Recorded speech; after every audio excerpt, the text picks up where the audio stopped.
Hey everyone, welcome back to the channel. Today we're diving into one of Australia's most interesting modern coins, top 4. First up, the 50-cent piece from the year 2000 featuring Queen Elizabeth. At first glance, this coin looks totally ordinary, aluminum bronze colored. No, silver shine, yes, it's a regular coin we used every day. But what if I told you that some versions of this coin can sell for hundreds, even thousands of dollars? In today's video, we'll explore exactly why, the coin's full history, and how to know if your coin is valuable. Let's start with the background. Australia first introduced the decimal 50-cent coin in 1966, made of silver, 80% silver actually. But because of rising silver prices, the country moved to a copper-nickel composition starting in 1969. The 50-cent coin became making it one of the most recognizable coins in Australian currency. Jump ahead to the year 2000. Queen Elizabeth is on the obverse as she had been since the country adopted decimal currency. The portrait used in 2000 is by Ian, the same sculptor used by many Commonwealth nations at the time. The reverse of the coin features the Australian coat of arms, the kangaroo and emu on either side of the shield, the same classic design used since 1966. The year 2000 was particularly notable in Australia. It was the year of the famous Sydney Olympic Games, and overall there was increasing interest in modern collectible coins. The mint struck millions of circulating coins, but as always where there are mass, there are variations, minting errors, and rare types. When collectors talk about the 2000 Australian 50-cent coin, they're usually referring to one key thing. Backhand index pointing right, the 2000 NQ's Millennium 50 cent. This is the star of the show. Most 50-cent coins have the coat of arms design raised above the surface. But in the NQ's version, parts of the design, particularly the Australian coat of arms details, are engraved into the metal. This gives the coin a very different appearance when you tilt it under light. Regular versions look like the design is sitting on top of the metal, while the NQ's version looks carved into it. Only a limited number of these NQ's coins were made. They weren't a deliberate collector release, they were a die variant, a different production type created for circulation. Collectors discovered the difference years later, and demand grew quickly. While the NQ's Millennium is the main attraction, other minting errors can drastically increase value. 1/off center strike. Coins struck outside the collar, making them wider or slightly distorted. 2 die cracks. Raised lines on the surface caused by worn mint dies. 3 double strike/doubling. A second impression of parts of text or design. 4 cuts and missing design portions. Little sections of metal that block designs, creating raised blobs. These are rarer than the NQ's version, and their value depends heavily on condition and visibility of the flaw. Now the big question, how much is your coin worth today? Write regular 2050-cent coin. These are extremely common in circulation. In average used condition, they're usually worth 50 cents to maybe $1 AUD, maybe a couple dollars if in absolutely beautiful condition. Write 2000 NQ's Millennium 50 cent. This is where things skyrocket. Depending on condition. Heavily circulated, $120 to $250 AUD. Lightly circulated, very fine, $300 to $600 AUD.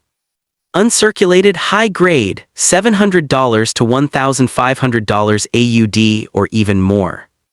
The highest graded examples can reach well over $2,000 AUD at auctions.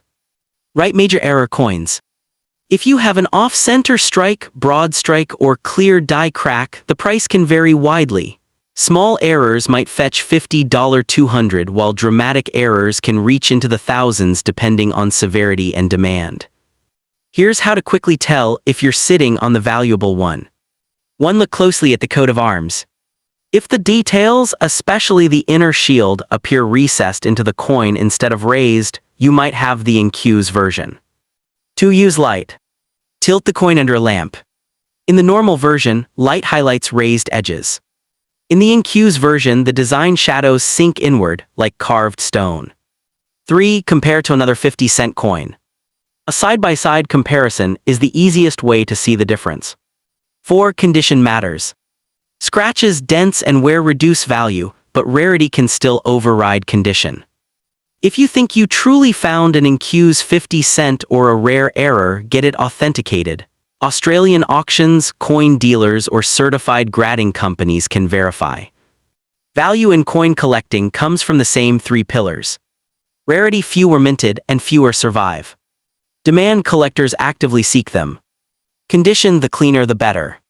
The 2000 INQ's 50-cent checks all three boxes. It's modern, recognizable, and visually distinct. Collectors love coins that normal people might overlook. And unlike some gold or silver commemoratives, this was a circulating coin. People used it every day, bought groceries, paid for bus fares, carried it in their pockets. That makes surviving quality examples even more valuable.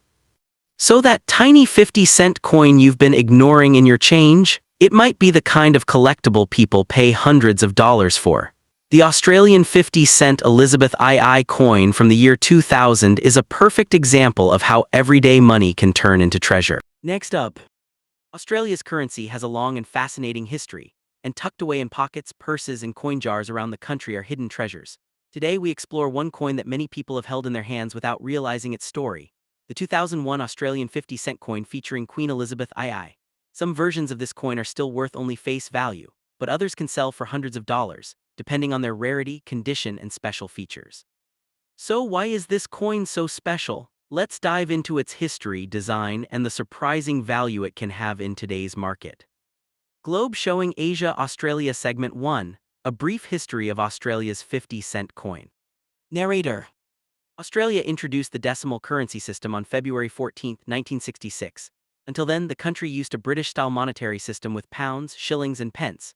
When decimalization arrived, the new coins changed everything. The original Australian 50-cent coin was made of 80% silver, which quickly became a problem.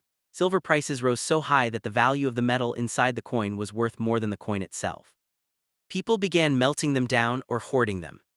This caused the government to react fast. In 1969, the mint replaced the silver 50-cent piece with a new design.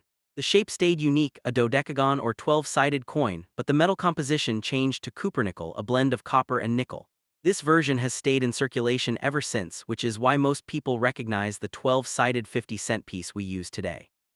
The Australian 50-cent coin has always featured one symbol of continuity, Queen Elizabeth II. Her portrait evolves roughly every decade to reflect her age. The 2001 issue uses what collectors call the Ian Rank Broadley portrait, introduced in 1999. This design portrays a more mature queen with detailed realism, unlike the softer, younger portraits that came before it. Rank Broadley's version is bold, modern, and widely respected by collectors. By 2001, Queen Elizabeth had appeared on Australian coinage for 35 years, symbolizing the Commonwealth connection, political stability, and national identity. For many Australians, seeing her face was second nature. But the year 2001 carried special symbolism that would change the ordinary 50-cent coin forever. The year 2001 marked the centenary of Australian Federation.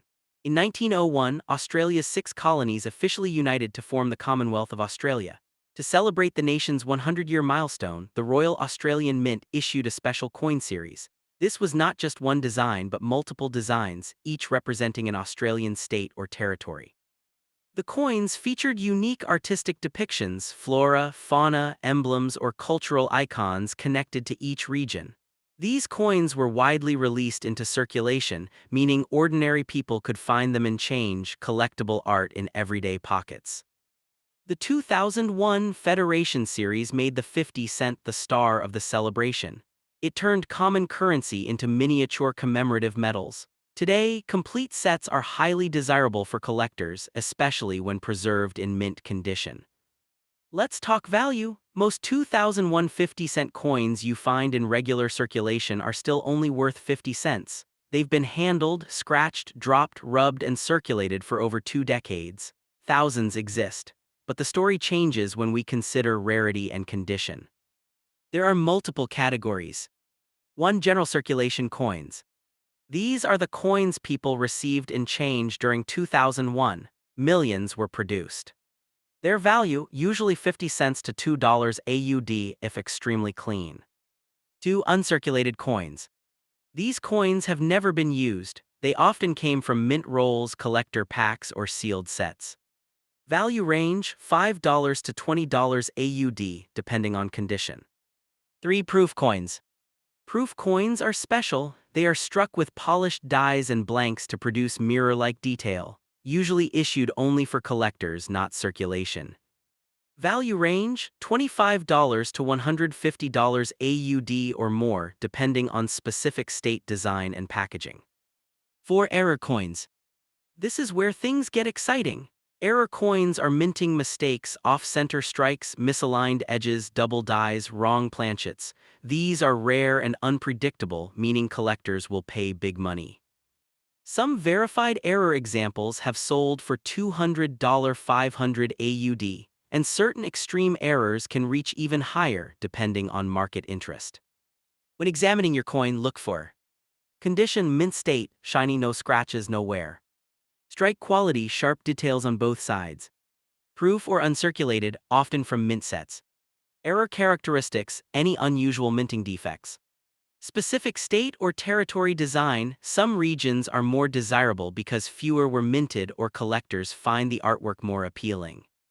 Collectors value scarcity, visual appeal, and history, 3 things the Federation series embodies strongly. The 2001 50-cent coin is more than a potential payday. It tells a story about how nations commemorate history. It reflects the way Australia honors its unity, identity, and relationship with the Crown. It captures Queen Elizabeth II at a monumental period in her life, representing stability and continuity for the Commonwealth. Even a simple coin can serve as a time capsule, a snapshot of Australia 100 years after becoming a nation and a moment before entering a new millennium. If you find yourself sorting through old change, banknotes, or family keepsakes, don't rush. That 2001 50-cent coin could just be pocket change, or it could be the start of a collection worth hundreds of dollars. Numismatics rewards patience and curiosity, and sometimes the most ordinary objects we ignore turn out to tell the richest stories. Next up today, we're diving into the fascinating world of Australian currency, specifically the 2003 Australia 50-cent coin featuring Queen Elizabeth II. Whether you're a new collector, a metal detector fan, or someone who just found one of these coins in their spare change and wants to know if it's valuable, this video will walk you through the full story, from history to design, mintage numbers, interesting variations, and today's market value. The modern Australian 50-cent coin was first introduced in 1966. That original version was round and actually made of 80% silver. It didn't take long for people to realize that the bullion value of the metal was worth more than the face value itself, and as a result, many of those early coins disappeared from circulation. In 1969, the Australian Mint responded with a redesign, this time keeping the denomination the same but changing the shape to something unique, the dodecagon or 12-sided coin. This instantly became one of Australia's most recognizable pieces of currency.